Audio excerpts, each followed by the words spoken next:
கவனிங்கண்ணா, தயவு செஞ்சு யாரும் குடிக்காதீங்கண்ணா. அநேக குடும்பத்துல நடக்கிற சண்டைக்கு காரணம் இந்த குடிப்பழக்கம். அநேக குடும்பத்துல கணவன் மனைவி பிரிஞ்சிருக்கிறதுக்கு காரணம் இந்த குடிப்பழக்கம். அநேக குடும்பங்கள் வறுமையில வாடுறதுக்கு காரணம் இந்த குடிப்பழக்கம். அநேக குடும்பங்கள்ல இளம் வயதிலேயே பெண்கள் விதவைகளாக காரணம் இந்த குடிப்பழக்கம்.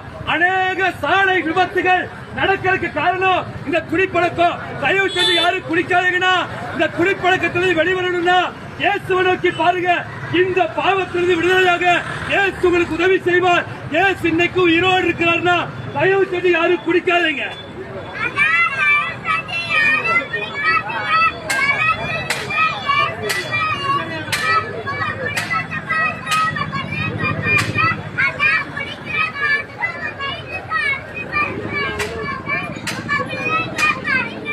தயவு செஞ்சு கவனிங்கன்னா, கிறிஸ்துமஸ் முன்னிட்டு உங்களுக்கு பைபிள் கொண்டு வந்திருக்க கிறிஸ்துமஸ் பரிசா வேணுங்கிறவங்க வாங்கிக்கங்க.